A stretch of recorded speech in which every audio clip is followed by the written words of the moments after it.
The CPIM's policy towards Abdul Nazar Madhani, a radical Islamist preacher from Kerala, who is currently lodged in Bangalore Central Prison, has always been marked by indecisiveness and contradictions.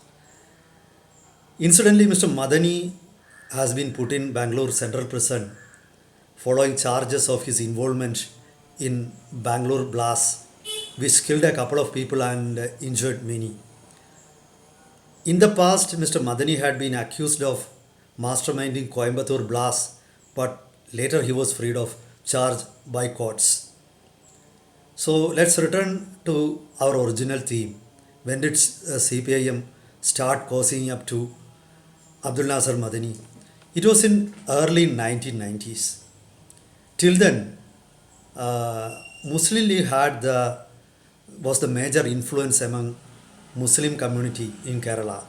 So Muslim League had almost the monopoly of Muslim votes, at least in some parts of Kerala. So CPIM was desperately trying to break that monopoly.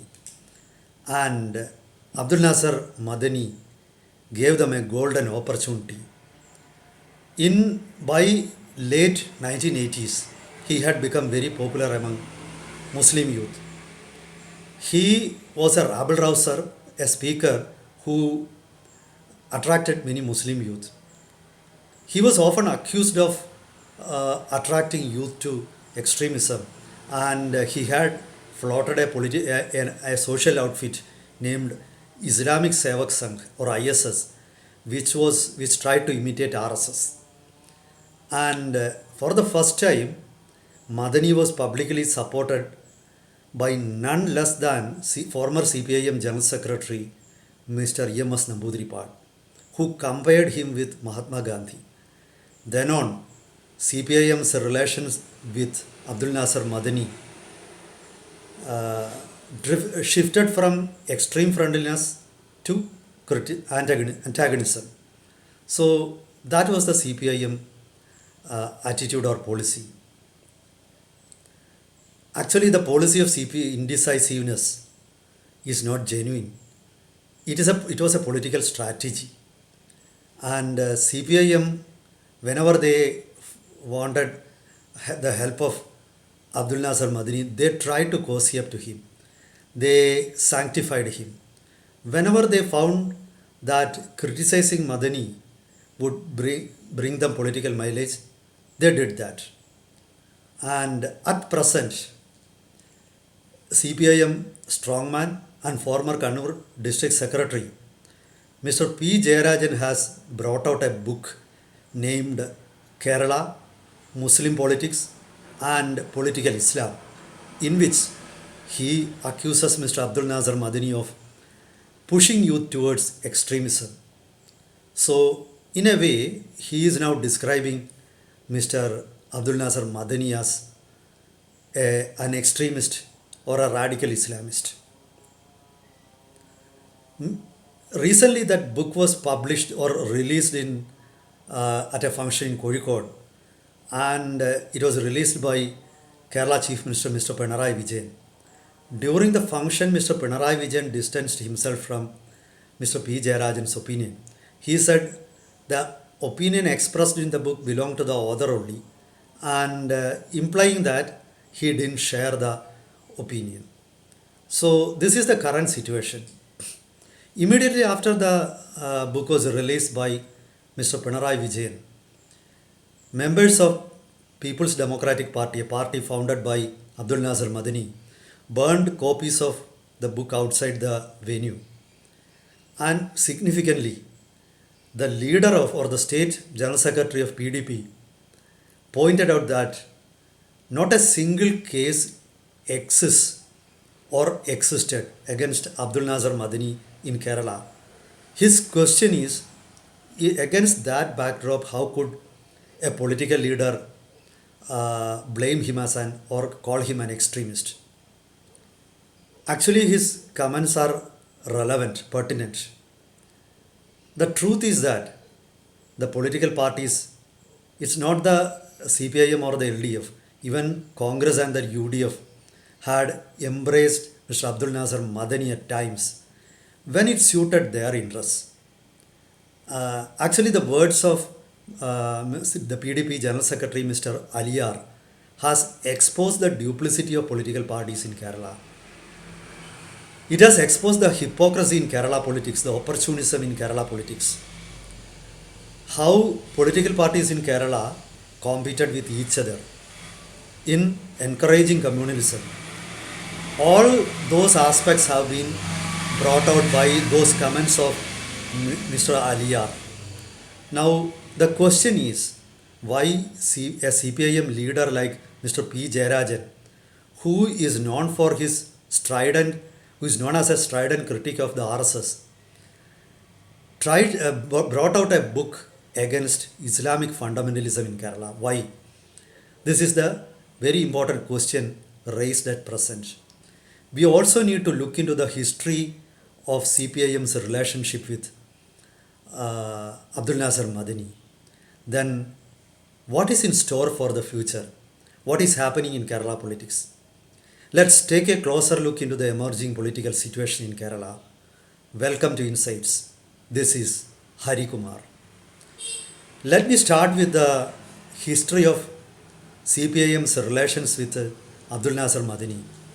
As I said, it was in 1992 that CPIM leader EMS Namboodiripad compared Abdul Nazar Madhani with Mahatma Gandhi.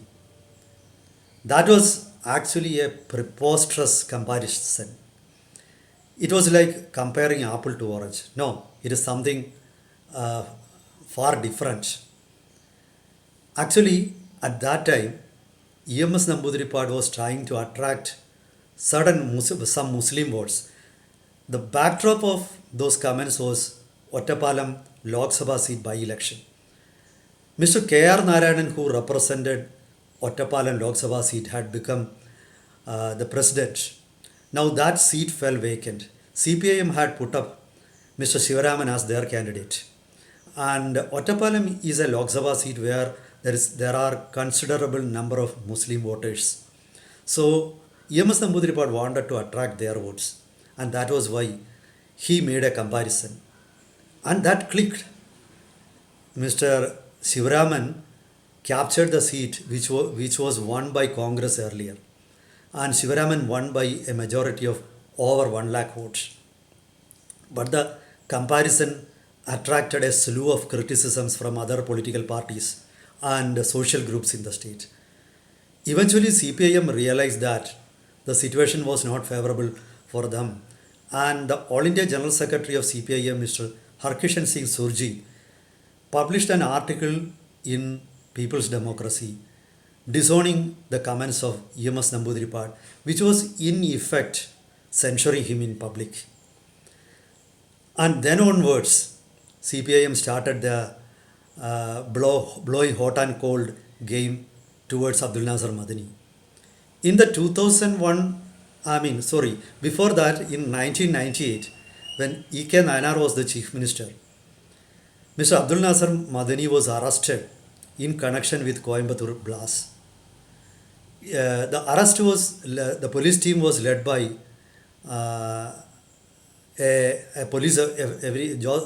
Jacob Thomas, a police officer who later joined BJP.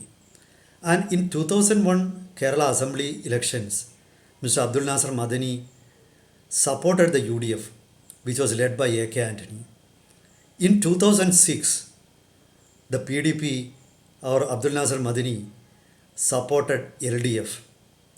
And so you know how Madhani also used his clout among voters for his political ends. And both LDF and UDF didn't have any qualms about associating with Abdul Nazar Madhani. And a very interesting thing happened in Kerala Assembly in 2006. In 2006, Kerala Assembly unanimously passed a resolution demanding the release of Abdul Nazar Madhani, who was in Coimbatore jail at that time. He was jailed in connection with the Coimbatore blast, in which a large number of people were killed, many injured. And it was said that the Coimbatore blasts were organized targeting BJP leader and former Deputy Prime Minister Mr. L.K. Advani. So Mr. Madhani was put in jail. Later, uh, CPIM State Secretary Kodiyeri Balakrishnan publicly supported Abdul Nazar Madhani. But at that time, the Chief Minister V.S. Achuthanandan uh, criticized Madhani, and he actually wanted an investigation into the charges against Abdul Nazar Madhani. Then Kodiyeri said he did, as the Home Minister, he found no evidence, no prima facie evidence to initiate a charge against Abdul Nazar Madhani. So, the relations of political parties with Abdul Nazar Madhani was friendly at times and antagonistic at other times. Actually, the political parties in Kerala, especially the CPIM, has been indulging in political chicanery, political opportunism. They knew very well that supporting Madhani will fetch them some votes. At present, a couple of years ago, Kerala Chief Minister Pinarayi Vijayan shared the dais with Abdul Nazar Madhani at Shangamukham in Thiruvananthapuram. When he got bail and was released from Coimbatore jail, he was received by many representatives of many political parties, including the CPIM leader Kodiyeri Balakrishnan. Kodiyeri Balakrishnan actually shared a very close relation with Abdul Nazar Madhani.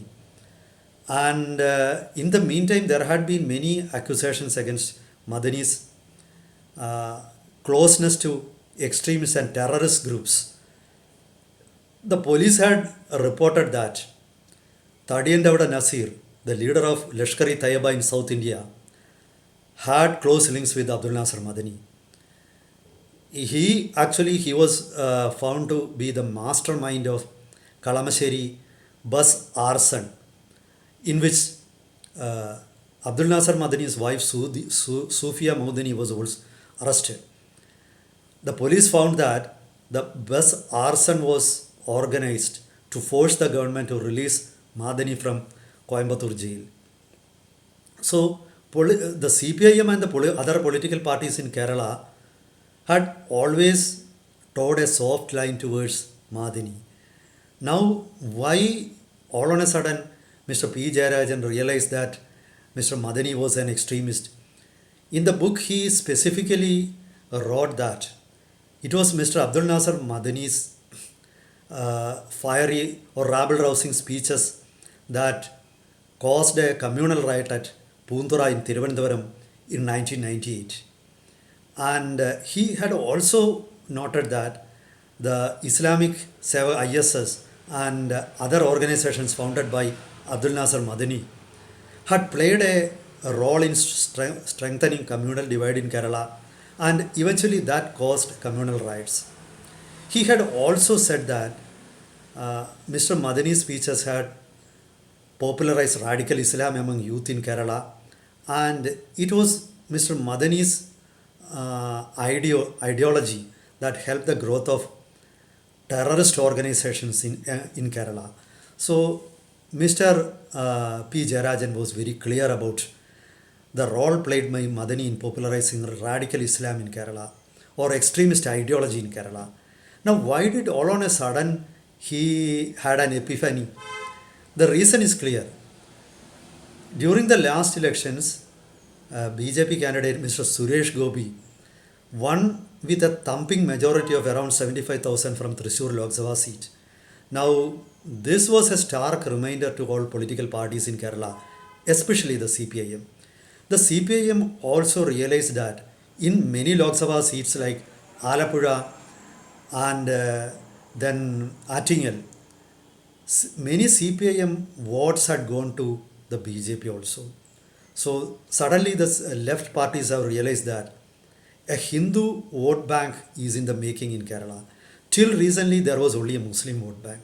So the CPIM has smelled that danger, because CPIM basically relies on Hindu votes for winning election, especially the votes of other backward communities. Now they have realized that many OBC groups are attracted towards the BJP and RSS, and the vote base of CPIM is slowly shifting towards the BJP. So they have to do something to stem the rot or stem the flow. So that is why Mr. Jayarajan all on a sudden wrote such a book. On the one hand, you see the CPIM still following the policy of running with the hare and hunting with the hound. On the one hand, Mr. Jayarajan criticizes Mr. Abdul Nazar Madhani. On the other hand, the state chief minister, Mr. Pinarayi Vijayan, says he doesn't share the opinion of Mr. Jayarajan. So the party is dilly-dallying. Actually, this is not something spontaneous. This is a deliberate policy of the CPM. This is a real politic game because they think that by criticizing Abdul Nasser Madani, they can win over Hindu votes, and by distancing by Pinarayi by distancing himself with the book of or from the book of P Jayarajan will offer some solace to Muslims. So on the one hand, they want to appease. On the other hand, they want to assail, attack. And this has been the policy which has been followed successfully by the left parties in Kerala. But it remains to be seen whether this policy is going to win over Muslim votes and regain the Hindu votes they lost. Anyway, for that it seems that at present the Kerala politics is in a flux. And earlier, if somebody had criticized Abdul Nasser Madani or somebody had said about rise of radical Islam in Kerala, he would have been accused of causing communal divide in Kerala society, and he would have been, could be even arrested for that. But all of a sudden, the political situation in Kerala has changed. The book of Mr. P. Jayarajan marks the beginning of a new era in Kerala politics. And the CPIM, which once again it was EMS Namboodiripad in 1968, who said majority communalism is more dangerous than minority communalism. And so there was, the implicit meaning was there was no problem in joining hands with communal elements from Muslims. Now the CPIM has refuted their own earlier policy and their own leader. Let's see what is going to happen in the coming days. Anyway, interesting days are ahead in Kerala politics. That's for now. Meet you with another topic next time. Till then, goodbye.